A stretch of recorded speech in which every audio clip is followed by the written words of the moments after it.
Est-ce que ça vous est déjà arrivé de prendre peut-être plus qu'un verre avant de prendre le volant? En toute honnêteté, j'ai déjà pris plusieurs verres avant de prendre le volant. J'évite de boire quand je sais que je conduis après, au moins raisonnablement. Vous nous conseillez quoi comme plan de secours quand on a bu un petit verre de trop et qu'on sait que c'est trop dangereux de reprendre la route? Quand je vais en soirée ou quoi, je fais en sorte de ne pas avoir à conduire, que quelqu'un d'autre conduise ou que je rentre en taxi, en transport. Et qu'est-ce que vous dites à un ami qui a un peu trop bu et qui a envie de reprendre le volant? Je ne le laisse pas partir, jamais. Il faut trouver une solution, mais il ne faut jamais laisser quelqu'un qui est alcoolisé partir. Si c'est compliqué de les dissuader, on leur prend les clés. Mais après, on comprend vite que c'est plus notre vie qui est en danger plutôt que notre permis, quoi. Et ça, c'est important de le prendre en compte. J'ai perdu mon permis.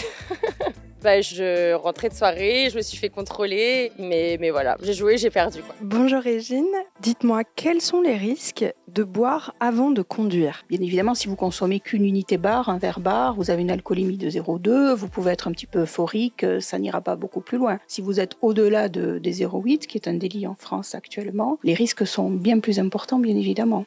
L'alcool diminue très très fort la concentration au volant, l'alcool ralentit les réflexes de façon très importante, l'alcool modifie également les perceptions visuelles que l'on peut avoir, c'est-à-dire qu'on va rester ébloui beaucoup plus longtemps et on va avoir du mal à percevoir avec objectivité ce qu'il y a éventuellement sur le bord de la route. D'abord, quand on sait qu'on va consommer un produit, quel qu'il soit, de l'alcool ou un autre produit psychoactif, il faut en amont anticiper cette consommation et réfléchir à ce qu'on va faire, réduire ses risques pour ne pas se mettre en danger et de ne pas mettre en danger les autres. C'est-à-dire éventuellement avoir un plan pour rester sur place, essayer de dormir un petit peu et une fois qu'on aura dormi, éventuellement se tester avant de reprendre le volant ou alors avoir des possibilités d'être raccompagné chez soi. On élimine 0,15 grammes à peu près d'alcool par heure. Donc l'élimination est très très lente. Donc vous voyez, on peut parfois avoir un taux d'alcoolémie très important parce qu'on ne se rend pas compte. Vous savez, je dirais que la monoconsommation est rare. Le plus souvent, on est dans une polyconsommation. On a des personnes qui ont consommé de l'alcool, de la cocaïne et du cannabis. Est-ce que vous auriez une recommandation, un conseil à ceux qui nous regardent et qui souhaiteraient arrêter de consommer? Écoutez, je crois que la première des choses à faire,